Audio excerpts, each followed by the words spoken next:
यहाँ पे जो पूरी सियासत चली है, पूरी जो पॉलिटिक्स चली है कश्मीर में, ये पॉलिटिक्स वायलेंस की चली है, ये खून खराबे की पॉलिटिक्स है। और इसको चलाया है महबूबा मुफ्ती ने, और पाकिस्तानी फौज की पैदाइश है। जैसा मैंने आपको बताया था, ये जनरल अयूब खान हुआ करता था, डिक्टेटर पाकिस्तान का, उसको डैडी बोलते। वो जिहाद कौन करता है? वो तो करीब का बच्चा करता है। किसी पाकिस्तानी जर्नल का बच्चा तो आज तक कश्मीर में नहीं आया हाथ में AK-47। इमरान खान की इसने पार्टी छोड़ी, और यार 1-2 हफ्ते तो रुक जाता, शर्म के लिए 1 महीना रुक जाता है। जय हिंद दोस्तों, मैं हूं मेजर गौरव और आप देख रहे हैं द चाणक्य डायलॉग्स। इस वीडियो को लाइक करिए, हमारे चैनल को सब्सक्राइब करिए और बेल आइकन दबाना बिल्कुल मत भूलिएगा। अच्छा, आप सोच रहे होंगे मैंने ये क्यों पहना है। ये मैं यहाँ पे सर्दी है, मैं दिल्ली या नोएडा में नहीं हूँ दोस्तों, मैं कश्मीर में हूँ उस वक्त, और यहाँ पे थोड़ी सी ठंड है। दोपहर का माहौल तो फिर भी ठीक हो जाता है, लेकिन हम लोग जब इसको रिकॉर्ड कर रहे हैं तो थोड़ा सा मामला गड़बड़ है यहाँ पे, तो मैंने सोचा पहन लूँ। एक बड़ी अजीब सी बात हुई पाकिस्तान ऑक्यूपाइड कश्मीर में। जैसे कि लिटरेरी फेस्टिवल्स होती है ना, भारत में भी होती हैं हर जगह, तो पाकिस्तान में भी लिटरेरी फेस्टिवल लाहौर में होती है, इस्लामाबाद में होती है। तो ये इन्होंने करी पाकिस्तान ऑक्यूपाइड कश्मीर में, जिनको पाकिस्तानी आज़ाद कश्मीर बोलते हैं। और वहाँ पे ये खबर 2-3 दिन पुरानी है वैसे, मैं आपको सच बात बताऊं, लेकिन मुझे ऐसा लगा कि क्योंकि मैं कश्मीर में हूं और ये मुद्दा कश्मीर का है, तो मैं आपको, जिसको कहते हैं ना माई 2 बिट्स ऑफ विजडम, जो भी थोड़ा बहुत मुझे मसला कश्मीर के बारे में समझ है, वो मैं आपको आज बताना चाहता हूं। मैंने कभी डिस्कस नहीं करा, लेकिन आज मैं आपको बताता हूं पूरा मामला है क्या। और ये जो पाकिस्तानी जर्नलिस्ट हैं, ये बड़े मशहूर हैं पाकिस्तानी जर्नलिस्ट, इनके काफ़ी प्रोग्राम मैंने देखे हैं। वसतुल्ला खान, तो वसतुल्ला खान साहब ये मुजफ्फराबाद में थे, और इन्होंने करीब 4 दिन पहले फिर इनका बड़ा वायरल हुआ, उसके ऊपर मैं बात करना चाहता हूँ। इन्होंने क्या बोला है? इन्होंने ना ये एक बात बोली है दोस्तों कि जो मसला है कश्मीर है, दोनों तरफ के लोगों ने इसका फायदा उठाया है, और ये बात सच है। ये बात सच है। पहली बात मैं आपको बता दूं, वो पाकिस्तानियों के बारे में कहते हैं कि जो कश्मीर कमेटी है, कश्मीर कमेटी जो पाकिस्तान में है, जो मौलाना फजलुर रहमान अपने PDM वाले, ये उसके चेयरमैन रहे कई साल, इन लोगों ने फायदा उठाया।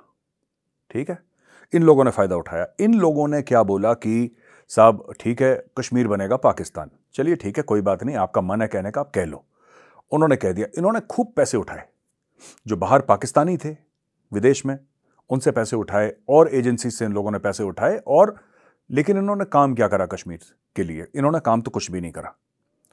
तो खान साहब एक और चीज कहते हैं इसमें, कहते हैं कि इंडिया की तरफ पूरी जो सियासत चली कश्मीर वैली में, और ये पाकिस्तानी जर्नलिस्ट हैं, BBC के लिए काम कर चुके हैं, उन्होंने ये बोला कि यहां पे जो पूरी सियासत चली है, पूरी जो पॉलिटिक्स चली है कश्मीर में, ये पॉलिटिक्स वायलेंस की चली है, ये खून खराबे की पॉलिटिक्स है। और इसको चलाया है महबूबा मुफ्ती ने और फारूक अब्दुल्ला ने। इन्होंने नाम लेकर 2 लोगों का बोला। देखिए ना, बात ये होती है, पाकिस्तान में भी यही होता है कि तुम कश्मीर में जाओ, जिहाद करो। वो जिहाद कौन करता है? वो तो करीब का बच्चा करता है। किसी पाकिस्तानी जर्नल का बच्चा तो आज तक कश्मीर में नहीं आया हाथ में AK-47 लेके सरहद पार करके, कोई नहीं गया, राइट? कभी नहीं। आप पाकिस्तान के ब्यूरोक्रेट्स देख लीजिए, बड़े बड़े बिजनेसमैन, कश्मीर की कस्में हर एक पाकिस्तानी खाता है, लेकिन इनके कॉल ऑफ फेल में फर्क है, जिसको हिंदी में कहते हैं कथनी और करनी में। कहते कुछ हैं, करते कुछ हैं। और यही फ्रॉड इंडिया में भी है। इंडिया में दोस्तों 2 लेवल पे फ्रॉड है। कुछ बातें इन्होंने नहीं कही हैं, वो मैं अपने मन से कह रहा हूं। इनका क्या फ्रॉड है मैं आपको बताता हूं। एक तो फ्रॉड यहां पे है जो महबूबा मुफ्ती और ये आपके फारूक अब्दुल्ला के खानदान, क्योंकि ये चाहते हैं खून बहता रहेगा, तो लोग यहां पे अपने एक तरफ से लगे रहेंगे, डर का माहौल रहेगा, ये लोग चीफ मिनिस्टर बने रहेंगे, इनकी अय्याशियों में कोई दखल अंदाजी नहीं कर सकता। ठीक है, पहली बात यह। दूसरी बात मैं आपको बताता हूं कि जब पत्थरबाजी होती थी तो इन्होंने बोला कि ये तो बच्चे आजादी के लिए लड़ रहे हैं ना, कश्मीरी बच्चे जो हैं आजादी के लिए लड़ रहे हैं। तो इन्होंने आजादी के लिए उमर अब्दुल्ला को क्यों नहीं भेजा लड़ने के लिए? क्या उमर अब्दुल्ला आजाद नहीं होना चाहते? इसमें तीसरा एक पहलू है जो कोई आपको बताएगा नहीं, आज मैं बता रहा हूं। इसमें नई दिल्ली की बहुत बड़ी नालायकी है। ये जो खून खराबा कश्मीर में हुआ है, या खून खराबा पंजाब में हुआ था, ये इसको पैदा किसने करा? पाकिस्तान। हां, गुनहगार है, बिल्कुल है। अब्दुल्लाज और मुफ्ती गुनहगार हैं, बिल्कुल हैं। JKLF गुनहगार है, हुर्रियत गुनहगार है, यस। लेकिन इसमें दोस्तों दिल्ली भी गुनहगार है। और अगर हम ये बोलेंगे कि नहीं साहब दिल्ली बिल्कुल पाक और साफ है और दिल्ली ने कुछ गलत नहीं करा, तो इसका मतलब हम आपस में एक दूसरे से झूठ बोल रहे हैं। अगर जिसको भी मसला कश्मीर के बारे में थोड़ी सी जानकारी है, वो आपको बता देगा कि 70s की दिहाई में और 80 की दिहाई में यहां पे हुआ क्या था, किस तरीके से कश्मीरियों को आइसोलेट करा गया और किस तरीके से उनको यह बताया गया कि तुम अलग हो। आखिरी बात, जो पाकिस्तानी सरकार है हमें उसको भी कटघरे में खड़ा करना पड़ेगा। जैसे दिल्ली वालों की गलती थी, इस्लामाबाद वालों की भी गलती।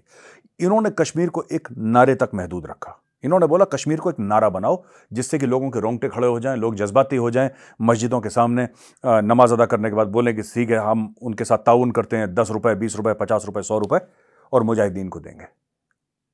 ठीक है, लेकिन उन्होंने कभी पाकिस्तान ऑक्यूपाइड कश्मीर, जिसको ये आज़ाद कश्मीर बोलते हैं, इसकी डेवलपमेंट के लिए कुछ भी नहीं करा। वहां पे ढंग का अस्पताल नहीं है, वहां पे ढंग की यूनिवर्सिटी नहीं है। यूनिवर्सिटी है पर कोई स्टैंडर्ड की यूनिवर्सिटी नहीं है। जिस बच्चे को जाना है वो लाहौर इस्लामाबाद जा रहा है, क्योंकि वहां पे पढ़ने का कोई स्कोप ही नहीं है। वहां पे इंफ्रास्ट्रक्चर नहीं है, वहां पे मोबाइल फोन कनेक्टिविटी नहीं है, मोबाइल फोन काम नहीं करता वहां पे। जो एक मोबाइल फोन कंपनी है वो फौजी रन करते हैं, क्योंकि वो कश्मीरियों पर भरोसा नहीं करते। तो बात यह है कि ये जो पूरी खिचड़ी बनी है ना कश्मीर की, इसमें कई लोग हैं और उसमें शुरुआत जो होती है, कश्मीर की परेशानी जो है, कश्मीर में जो खून बहा है, उसकी शुरुआत कहां से होती है? उसकी शुरुआत होती है नई दिल्ली से। ये हमें एक बात समझनी पड़ेगी। Let's be very clear and categorical. अगर आपको कोई प्रॉब्लम सॉल्व करनी है ना दोस्तों, तो सबसे पहले आपको समझना पड़ेगा कि उसकी पैदाइश कहां से हुई थी। बाद में किसी ने जो करा, इसने करा, पाकिस्तान आया। पाकिस्तान का भी बहुत बुरा किरदार रहा है। ठीक है, पाकिस्तान के जितने भी जर्नल हैं उन सबके बच्चे, मैं आपको बताता हूं, बाय गॉड सबके बच्चे ऑक्सफर्ड, कैम्ब्रिज। इन्होंने कसाब भेजा था ना, अजमल कसाब, मुंबई में कत्लो गारत करने के लिए। अजमल कसाब, ठीक है, उसको टांग दिया, अच्छा करा। अजमल कसाब का तो बाप गरीब था, 2 वक्त की रोटी नहीं खिला पाता था अपने बच्चों को। पर जिन्होंने भेजा अजमल कसाब को, उनके बच्चे कहां पे? उन्होंने अपना बच्चा क्यों नहीं भेजा? अगर कश्मीर के लिए इतनी मोहब्बत है दिल में, तो ये सब कहने वहने की बातें दोस्तों। और यही चीज वो सदुल्ला खान, जो इनका जर्नलिस्ट है पाकिस्तानी, उसने पूरा अच्छी तरीके से एक्सपोज करा है। और लोगों ने फिर वहां पे नारेबाजी करना शुरू कर दी कि हमें आजादी चाहिए, ये चाहिए, वो चाहिए। बट देखिए, जो सच्ची बात है, अब चीजें धीरे धीरे रिपेयर हो रही हैं। लेकिन मैं आपको एक और बात बता दूं, क्योंकि मैं कश्मीर में बैठा हूं, कश्मीर के हवाले से, ये जो जख्म है ना, ये इतने गहरे हैं, इसमें दिहाइयां लग जाएंगी। अगर किसी को भी लगता है कि 6 महीने में, 8 महीने में या इन्वेस्टमेंट आके ये जख्म भर जाएंगे, ये नहीं होने वाला। ऐसे नहीं, इसमें समय लगेगा और इसमें बहुत समय लगेगा। आजकल कश्मीर न्यूज से हट गया है, तो हम लोग सोचते हैं यार यहां पे तो कोई मसला ही नहीं है। मसले हैं। यहां पे डी रेडिकलाइजेशन का मसला है, यहां पे डी एडिक्शन का बहुत बड़ा मसला है, यहां पे ड्रग्स का बहुत बड़ा मसला है, यहां पे करप्शन का बहुत बड़ा मसला है, जिसके बारे में लोग बात करना पसंद नहीं करते, क्योंकि ना ऐसे फिर बात करेंगे तो फिर बुरा लग जाएगा। लेकिन we must talk about these things. हल कब होता है दोस्तों? हल तब होता है जब आप बोलें, जब आप ये कबूल कर लें कि हाँ यह प्रॉब्लम है, मुझ में प्रॉब्लम है, मुझ में एक खामी है और अब मैं इसको दुरुस्त करूंगा, तब जाके मामला आगे रहता है। अच्छा, आगे चल के मैं आपको बताता हूं कुछ और खबरें हैं। पाकिस्तान ने बोल दिया, जैसे, अच्छा, हमने वो काफी लोगों ने रिएक्शन भी दिया। और ट्राया वाली बात मैंने करी थी ना दोस्तों, ट्राया वाली बात मैंने बोला था कि लगाओ तो सर पे बाल उगते हैं। यार पाकिस्तान में बत्ती गुल हो रही है। जैसे आप में से कुछ भाई हैं, उनके सर से बाल गुल हो रहे होंगे ना, तो पाकिस्तान में दोस्तों बत्ती गुल हो रही है। अब बोल दिया है कि 8 बजे के बाद सारे मार्केट बंद करो। ये देखो। और लोगों ने बोला है कि $1 अरब इससे सेव होगा। जो पाकिस्तान के जो प्लानिंग मिनिस्टर हैं, उन्होंने बोला है कि $1 अरब साल का सेव होगा। तो उन्होंने बोल दिया कि 8 बजे के बाद कोई पाकिस्तानी बाजार में नहीं जाएगा, बाजार बंद करो 8 बजे। देखिए ना, बात $1 अरब की बचत कैसे होगी? आपने वैसे ही रेट बढ़ा दिए पर यूनिट पाकिस्तान। अब वो बेचारे मर रहे हैं पाकिस्तानी, उनके पास तो है नहीं बिजली, दे डोंट हैव इलेक्ट्रिसिटी। और इन लोगों ने इतना भी ख्याल नहीं रखा कि यार वो दुकान वाला, अब लोग क्या करते हैं, देखिए ना, 6 बजे दफ्तर खत्म होता है लोगों का, कहीं पे भी 5 या 6 बजे। फिर वो इंसान सबसे पहले घर जाएगा, फिर अपनी वाइफ को लेगा, बच्चों को लेगा, फिर वो शॉपिंग करने बाहर जाएगा। वो पहुंचता ही 7 बजे। आप कह रहे हो 8 बजे हम बंद कर देंगे बत्ती, तो मोमबत्ती के रोशनी में बेचो। How is that possible? तो $1 अरब जो सेव करने के चक्कर में है ना पाकिस्तानी, उससे 10 अरब का नुकसान कर देंगे, क्योंकि आप अपनी इकोनॉमी खुद रोक रहे हो। And this is a very foolish decision. ये बहुत एक बेवकूफ़ी का डिसीजन है जो इनको नहीं करना चाहिए। वैसे भी ऐसी बात नहीं है कि 8 बजे के बाद बंद कर दो दुकान, तो 8 बजे के पहले बिल्कुल अच्छी रोशनी आ रही थी, अच्छी लाइट आ रही थी, खूब बेहतर इलेक्ट्रिसिटी आ रही थी। ऐसा नहीं है, उसमें भी टूट फूट है, उसमें भी लोड शेडिंग है। और 8 बजे के बाद तो इन लोगों ने बोल दिया फॉर्मली बंद कर देंगे।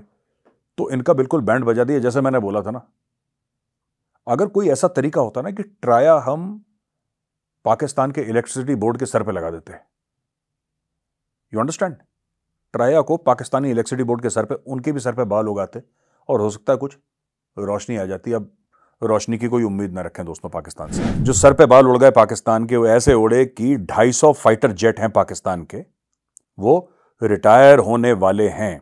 और अब पाकिस्तान में त्राहिमाम हो गया, पाकिस्तानी बड़े परेशान है साहब। हमारी एयरफोर्स के 250 फाइटर जेट अब थैंक यू होने वाले हैं। अब कैसे लड़ेंगे, कैसे लड़ेंगे आप? इंडिया को कैसे अटैक करेंगे?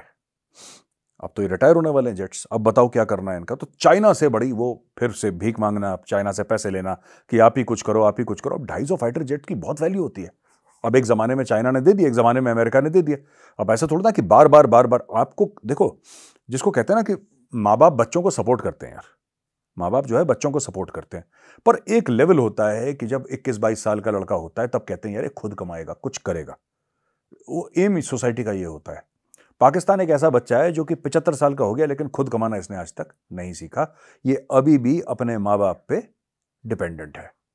कभी सऊदी अरब से पैसे लेना, कभी यूनाइटेड अरब एमिरेट से पैसे लेना, जैसे अभी 2 अरब और 1 अरब इनसे लिए, टोटल 3 अरब। फिर कभी अमेरिका से पैसे लेना, फिर कभी चाइना से पैसे लेना।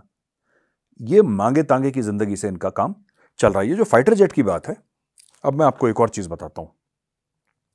इसमें दोस्तों हुआ है कि जो फ्रेंच बिल्ट मिराज हैं इनके, उनको मिराज 3 को ये फेज आउट कर रहे हैं, मिराज 5 को भी ये फेज आउट कर रहे हैं, और इन सब जेट्स को फेज आउट कर रहे हैं। इसमें J-10C जो है चाइनीज एयरक्राफ्ट, अब वो चाह रहे हैं वो बिल्ड करें, लेकिन उसका पैसा कहां से आएगा? उसकी प्रोडक्शन का जो है, और JF थंडर का जो सीरीज है उसका प्रोडक्शन पाकिस्तान में है जो चाइनीज करता है। वहां पे चाइनीज वर्कर्स हैं, वहां पे चाइनीज इंजीनियर्स हैं, एरोनॉटिकल इंजीनियर्स हैं, साइंटिस्ट हैं, सब कुछ है। लेकिन fact of the matter is पैसा तो चाहिए। पैसा आपके पास है नहीं। इंडिया में भी फाइटर जेट्स की कमी है दोस्तों। हमारा भी फाइटर स्क्वाड्रन का फ्लीट जो है वो काफी कम हो चुका है, लेकिन भारत के पास पैसा है। फर्क सिर्फ इतना है, India has money, Pakistan does not have money. और इंडिया का जो क्राइसिस वो इतना ज्यादा नहीं है जितना पाकिस्तान का क्राइसिस है। अभी मैं आपको आज बता रहा हूं, अगले 2-3 हफ्ते में या 1 महीने में आप देखिएगा, मुझे ऐसी पूरी उम्मीद है कि भारत की ओर से फाइटर जेट्स के लिए कुछ ना कुछ बड़ा मामला अनाउंस होगा दोस्तों। It's only a matter of time, एक बड़ा मामला अनाउंस होगा इंडियन एयरफोर्स के फाइटर जेट्स के लिए। ये और मेरे पास क्या खबर है मैं आपको बताता हूं कि जेट इंजन की जो डील है, हमने बात करी थी आपको, राजनाथ सिंह जी मिले थे लॉयड ऑस्टिन से, वो भी बिल्कुल निपटने वाली है। जनरल इलेक्ट्रिक के जेट इंजन बनेंगे, हमने पहले भी कवर करा था 3 दिन पहले कि ये बनेंगे इंडिया में और ये लगेंगे तेजस एयरक्राफ्ट में। तो अब ट्रांसफर ऑफ टेक्नोलॉजी की बात कर रहे हैं। इंडिया सिर्फ ये नहीं कह रहा कि चेक देके भाई हम अमेरिका से कुछ खरीद लेना। इंडिया ये कह रहा है कि भाई हम प्रॉपर तरीके से आपसे टेक्नोलॉजी लेंगे, वो टेक्नोलॉजी इंडियन हो जाएगी। हम अमेरिका से टेक्नोलॉजी ट्रांसफर लेंगे और टेक्नोलॉजी इंडियन हो जाएगी। भारत वो इंजन यहां पे बनाएगा। जब भारत यहां पे इंजन बनाएगा, फिर उसके बाद भारत उसको एक्सपोर्ट करेगा। तो ये कहानी अभी भारत की चल रही है। एक और खबर है पाकिस्तान से, बड़ी इंटरेस्टिंग खबर है। जो लोग पाकिस्तान की पॉलिटिक्स फॉलो कर रहे हैं, लेकिन उसके पहले मैं आपसे कहना चाहता हूं कि अगर कोई खास टॉपिक हो जिस पे आप चाहते हैं मैं आपसे बातचीत करूं, या आपका कोई खास सवाल है वो भी लिख के दीजिए। आप कोई टॉपिक पर डिस्कशन चाहते हैं आप वो भी लिख के दीजिए, and I will do it for you. मुझे 1-2 दिन की मोहलत दीजिएगा दोस्तों। मैं इस वक्त कश्मीर में हूं, मैं वापस घर पहुंच जाऊं, फिर इत्मीनान बख्श आपसे बातचीत करूंगा। लेकिन आप जरूर कमेंट्स में लिखिएगा कि which is the topic in which you need for me to discuss and debate with you. कुछ टॉपिक्स होते हैं ना कि बड़े दिल के करीब होते हैं कि साहब ऐसा कैसे हो रहा है, ये कैसे हो रहा है, आप मुझे बताइएगा। वो टॉपिक, कोई भी टॉपिक मैं लेने को तैयार हूं। बस पॉलिटिक्स और रिलीजन के बारे में मैं थोड़ा सा कमजोर हूं, तो आप उसको दूर रखिएगा। लेकिन जो नेशनल सिक्योरिटी और जियो पॉलिटिक्स का है उसके बारे में आप जरूर बताना, तो फिर मैं आपसे बातचीत करूंगा उस मामले पे। अच्छा दोस्तों, ये जहांगीर तरीन है, जहांगीर खान तरीन साहब, ये बहुत पुराने खिलाड़ी हैं पाकिस्तान के। ये इमरान खान का ATM हुआ करता था जहांगीर तरीन। जहांगीर खान तरीन इमरान खान का फाइनेंशियल सपोर्टर था, बहुत बड़ा, बिल्कुल अमीर तरीन आदमी है। इसके शुगर मिल हैं, इसके आटे के मिल हैं। और जहांगीर तरीन, जब इमरान खान ने बोला था ना कि भारत के साथ 370-35 से हटने के बाद भारत से ट्रेड बंद कर दो, लेकिन किसी को यह बात नहीं पता कि चुपचाप इसके मिलों के जो स्पेयर पार्ट थे वो इंडिया से जा रहे थे, क्योंकि इसके मिल की पूरी मशीनरी इंडिया से गई है, तो स्पेयर पार्ट भी जाहिर सी बात है यहीं से मिलने थे। तो इसके लिए इमरान खान ने बोला कि ठीक है कोई बात नहीं जहांगीर भाई, आपके लिए मैं 2 मिनट के लिए आंखें बंद कर लेता हूं।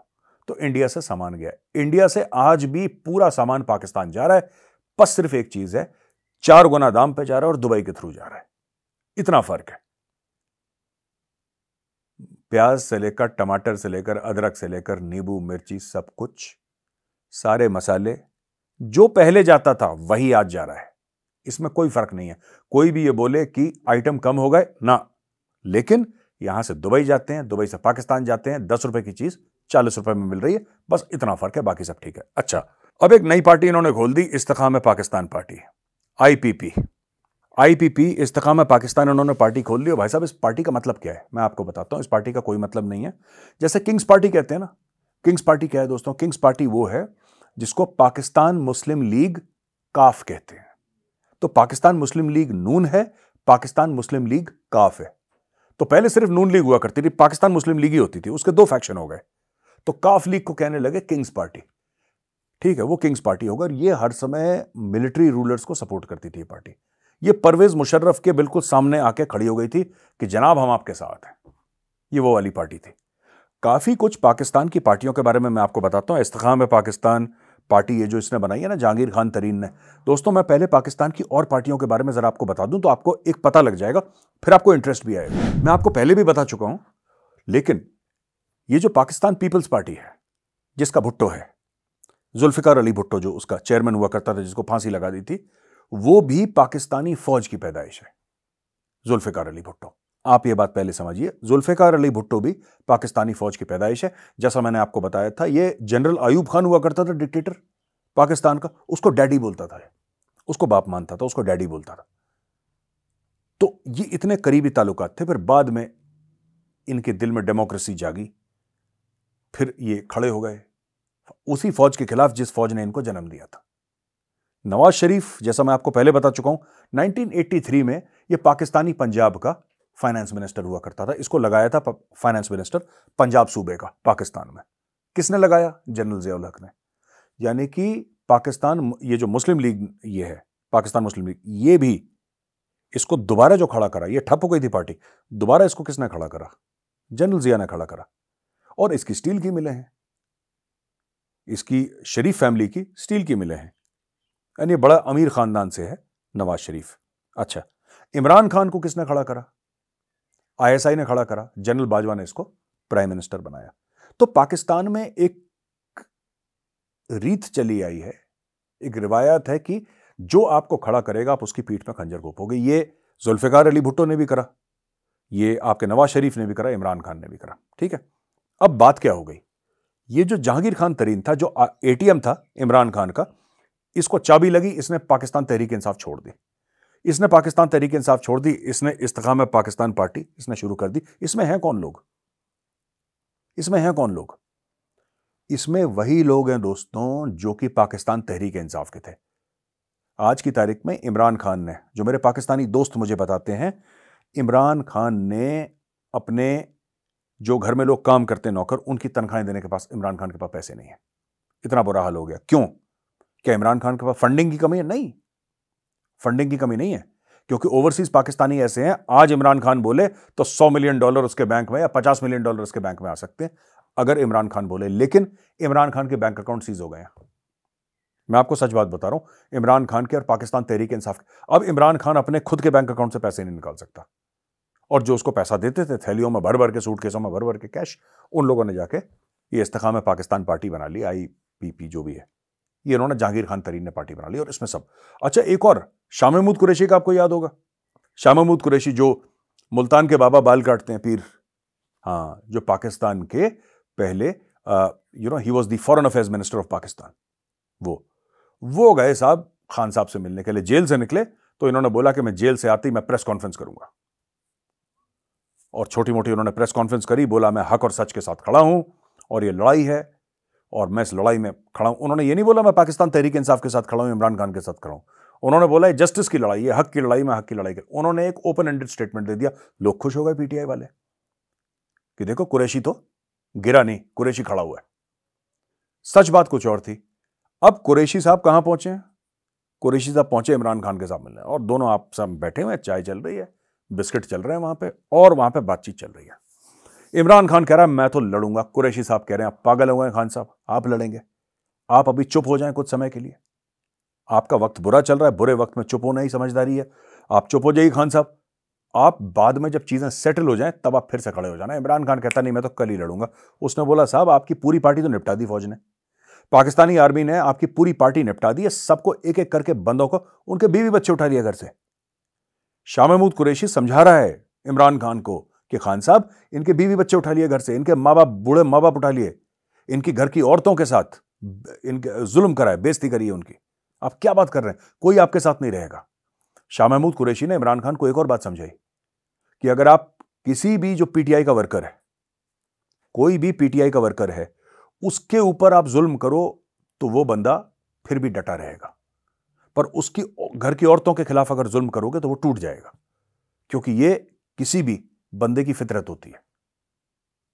आप राइफल के बट से मारो, आप उसको कुछ भी करो, ठीक है, आप उसको डंडे मारो, कोड़े मारो, वो बंदा हो सकता है अगर वो ईमान का पक्का है वो नहीं झुकेगा। जहां पे वो देखता है कि उसकी बहन, उसकी वाइफ, उसके घर की बहू, उसकी मदर के साथ कोई गलत बात कर रहा है, बात भी कर रहा है गलत, एक्शन कुछ नहीं लिया, हाथ भी नहीं लगाया उनको, मुंह जबानी अगर कोई गालम गलौज कर रहा है तो वो आदमी टूट जाता है अंदर से।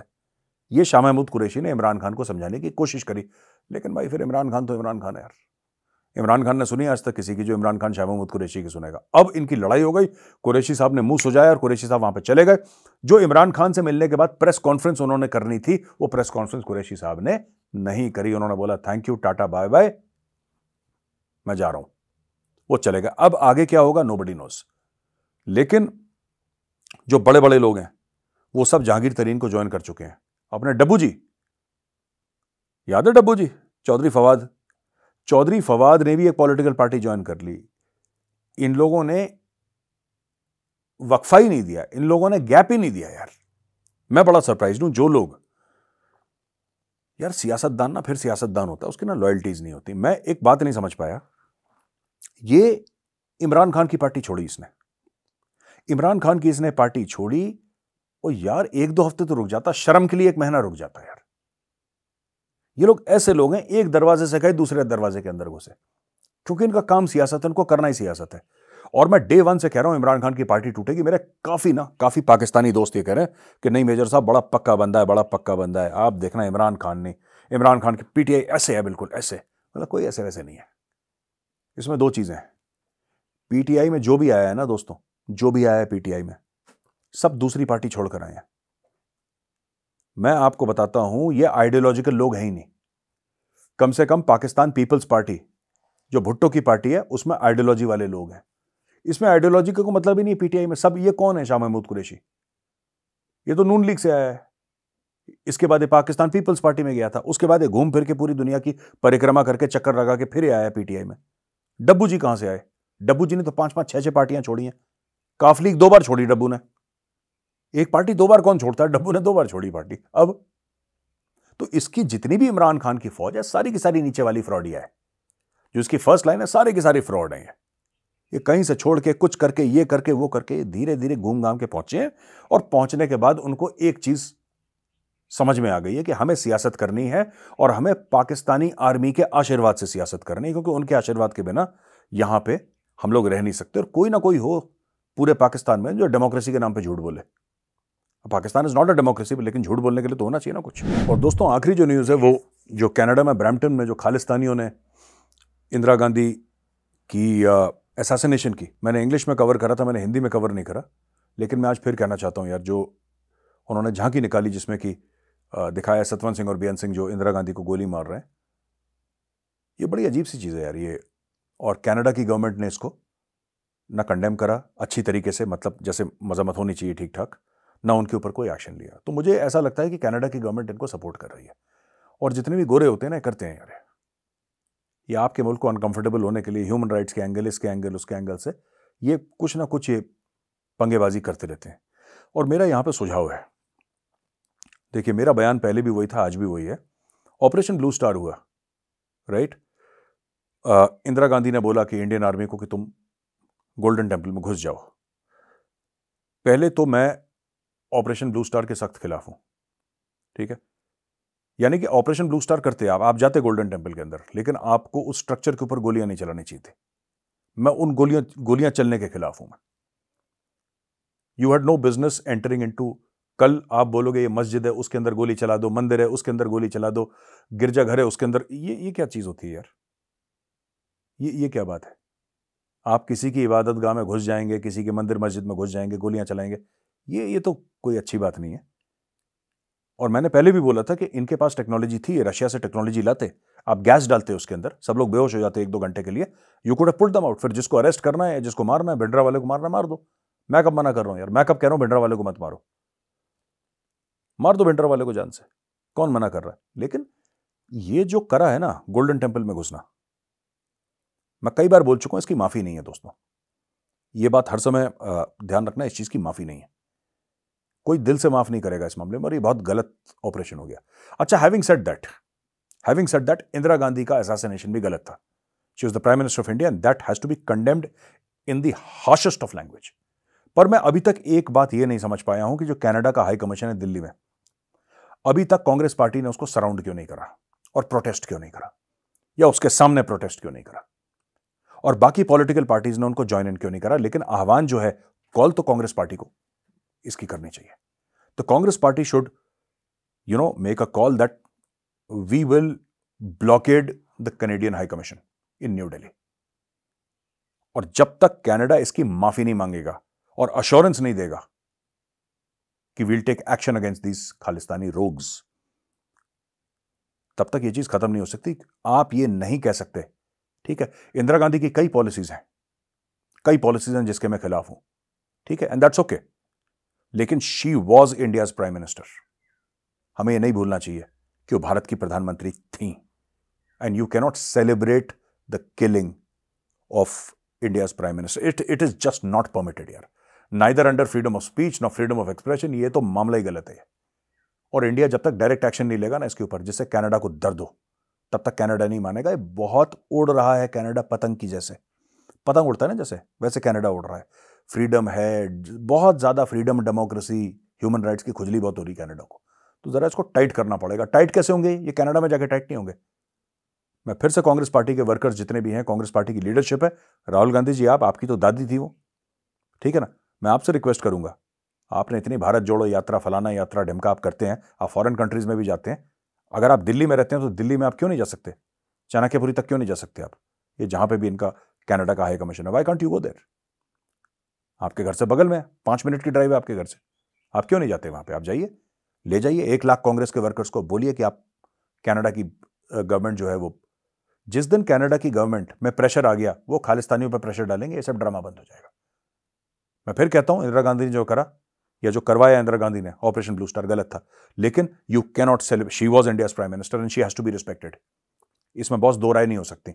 इंदिरा गांधी की इज्जत करनी होगी और हमें करवानी चाहिए। डॉक्टर जयशंकर ने तो टाइट कर दिया बिल्कुल कनाडा को। डॉक्टर जयशंकर का बयान आपने देखा होगा, डॉक्टर जयशंकर ने चाबी भर दी, ठीक है, लेकिन this action has to be taken inside here in India and I appeal to everybody, ठीक है। मैं आपको ज्वाइन करूंगा, अगर आप आह्वान देंगे मैं आऊंगा, मैं भी खड़ा रहूंगा धूप में आपके साथ दिल्ली में।